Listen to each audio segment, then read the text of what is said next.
कुंडली को ऐसे डेवलप किया गया है कि इसको 12 राशियों में डिवाइड किया गया है। ये जो 12 राशियाँ होती है ये हमारे शरीर से रिलेटेड चीज़ों को रिप्रेजेंट करती हैं, और इन चीज़ों को कैसे अफेक्ट करते हैं ये प्लैनेट से डिसाइड किया जाता है। सो हमने जो प्लैनेट्स को मैप किया ये हम सिर्फ सैटर्न तक मैप करते हैं। यूरेनस, नेपच्यून, प्लूटो को हम इंक्लूड नहीं करते हैं इसको मैप करने में, बिकॉज इसका रिक्वायरमेंट रह नहीं जाता है। यूरेनस, नेपच्यून, प्लूटो को वैदिक एस्ट्रोलॉजी में जगह इसलिए नहीं मिली है क्योंकि हमारी जो बॉडी होती है, मैंने बताया था 12th प्लेस पे हम सोते हैं और फर्स्ट प्लेस पे हम उठ जाते हैं। तो जो उठने का प्रोसेस है और सोने का प्रोसेस है, हमारी स्पाइन जब हम उठते हैं तो स्ट्रेट रहती है, जब हम सोते हैं तो वो हॉरिजॉन्टल हो जाती है। जब हमारा स्पाइन वर्टिकल रहता है टू द अर्थ, सिर्फ 7 पॉइंट होते हैं हमारे बोन स्पाइन पे या फिर हमारी होल बॉडी पे, जहाँ पे डिफ्रेंशिएशन अर्थ की जो ग्रेविटी है या फिर जिसको 7 चक्र आप बोल लो, ये सातों चक्र डिफरेंट रिप्रेजेंटेशन होते हैं डिफ्रेंशिएशन के कि ग्रेविटी कैसे अफेक्ट करती है। और जब हम सोते हैं तो ये सातों चक्र एक बराबर में काम करने लगते हैं क्योंकि gravity of earth equally exert करती है अपने आप को इन सातों चक्रों पे। तो 7 चक्र हमारी जो ह्यूमन बॉडी है वो एक दिन में नहीं डेवलप हुई है, ये over the course of time develop हुई है। तो over the course of time हमारा परसेप्शन सिर्फ 7 रंगों को देखने का हुआ है, हम सिर्फ 7 कलर्स को देख पाते हैं।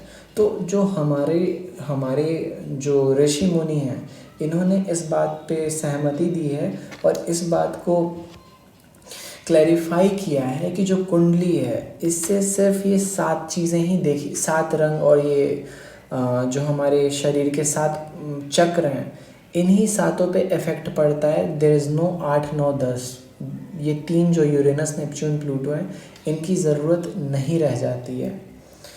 सो इसीलिए यूरेनस, नेपच्यून, प्लूटो को वैदिक एस्ट्रोलॉजी में जगह नहीं मिली है। हालांकि जो मॉडर्न डे एस्ट्रोलॉजर्स हैं वो इसके ट्रांजिट के हिसाब से, जैसे जैसे इनके ट्रांजिट पीरियड्स होते हैं वह उनके हिसाब से, यूरेनस, नेपच्यून, प्लूटो के हिसाब से चीज़ों को प्रेडिक्ट करते हैं। और मैंने अपनी जर्नी में भी पाया है कि ये कहीं कहीं अफेक्ट करते हैं, बट ये इन ऑल इनको महादशा में रिज़ल्ट नहीं दिया गया है, इनको महादशा में जगह नहीं दी गई है, चरदशा में इनका कोई यूज़ नहीं होता है। तो अगर आपको यूरेनस, नेपच्यून, प्लूटो को समझना है तो सिर्फ और सिर्फ इनके ट्रांजिट के अकॉर्डिंग देखा जा सकता है। और मैं बता रहा हूँ, ट्रांजिट जो है वो किसी हाउस पे इफ़ेक्ट को देखा जाता है कि किसी हाउस पे कैसे इफ़ेक्ट पड़ रहा है।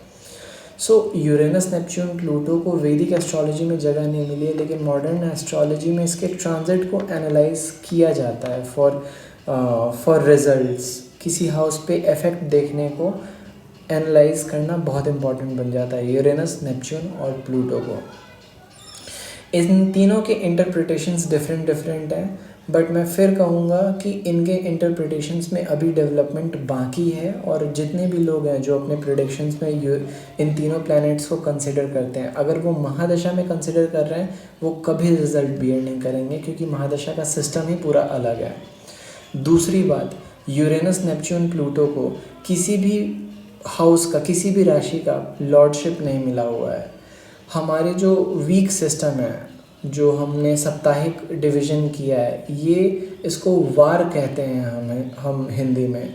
तो वरेश बन जाते हैं उस दिन का ग्रह। तो ग्रह का यूज़ वीक्स डिसाइड करने में भी होता है। तो वीक्स को डिसाइड करने में हमने यूरेनस, नेपच्यून, प्लूटो को कंसिडर नहीं किया।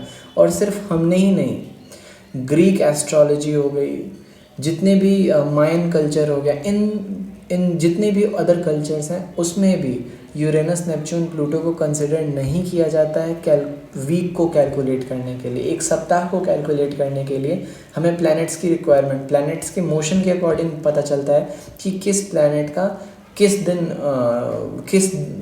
दिन को किस प्लैनेट से देखा जाए। सो इसीलिए यूरेनस, नेपच्यून, प्लूटो को अगर आप प्रेडिक्शन के लिए देखते हो तो सिर्फ ट्रांजिट के अकॉर्डिंग देखो, बट इसका प्रैक्टिकल सिग्निफिकेंस ज़ीरो हो जाता है because of the already existing systems. अभी जो सिस्टम्स डेवलप की जा रही हैं उनमें यूरेनस नेपच्यून प्लूटो को कोई जगह नहीं मिली है। सप्ताह में 7 ग्रह आते हैं जिसमें से राहु केतु को कंसिडर नहीं किया जाता है बिकॉज ये छाया ग्रह हैं, एग्जिस्टेंसलेस होते हैं। तो इसीलिए जब राहु केतु को जगह नहीं मिला फिर भी यूरेनस नेपच्यून प्लूटो इम्पॉर्टेंट बन जाते हैं किसी के कुंडली में। जब मैं ट्रांजिट्स करूँगा तो मैं और इसको अच्छे से एक्सप्लेन करूँगा। So till then stay tuned, subscribe.